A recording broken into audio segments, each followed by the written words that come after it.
Hello, this is Lillian Owens. I'm presenting my literature review titled The Effect of Project-Based Learning on Intrinsic Motivation in Secondary Students. First, an overview. Education in the United States is increasingly embracing technology, promoting cooperative group work, and implementing real-world learning experiences in curriculum, all in the spirit of educating the 21st century student.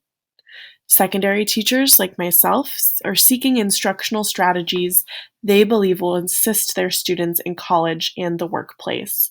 Due to this, project-based learning has been used increasingly in secondary schools all across the United States. There are also a growing number of instructional strategies that take pieces from PBL and derived from PBL that are also being implemented. And many of these strategies, under this large umbrella of PBL, tout their effectiveness in increasing student motivation, including intrinsic motivation, which I focus on in my literature review. And as a refresher for you watching, intrinsic motivation refers to the amount of enjoyment a person feels or perceives they will feel by completing a task. So what is PBL? Project-based learning is a student-driven instructional strategy inspired by the work of Dewey, who posited that students learn more from applying knowledge to real-world endeavors. Thomas identified in 2000 5 specific categories which outline very important aspects of PBL. Those categories are centrality, meaning it's the focus of the unit, driving question, which is what the students answer during the unit and what drives the end result or the product or project. Constructive investigations, which is the means of learning the content during the PBL unit. Autonomy, and realism. Rather than serving as the culmination of a unit, PBL is the unit itself. So it's how students learn the content, and it's also the assessment portion. And during the PBL experience, the teacher scaffolds students through the process as a guide.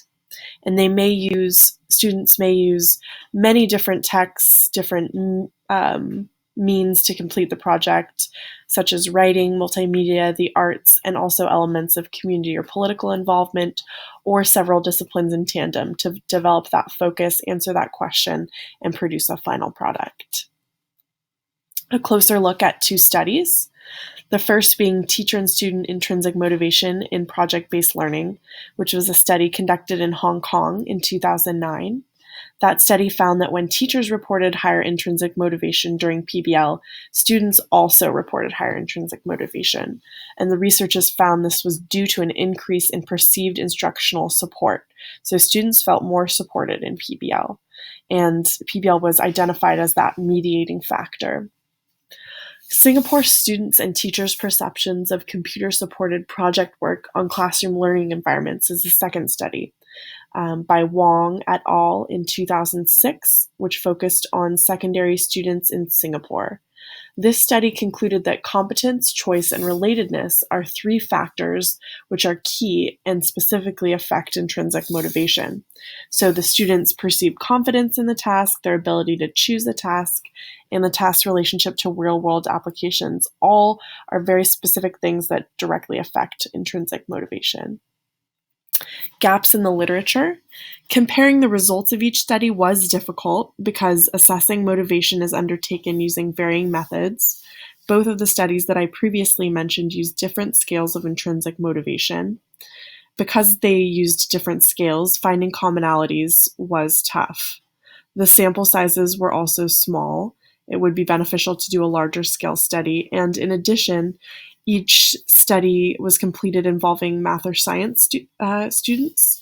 It is clear that there's a link between PBL and STEM courses. However, in the future, it'd be beneficial to study the effect of PBL in different courses, such as English language arts or secondary humanities courses, which leads me to my research question, which is, what is the effect of project-based learning on intrinsic motivation in secondary English language arts students?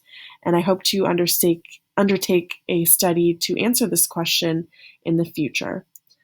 Thank you so much for listening, and I hope that you all have a lovely winter break.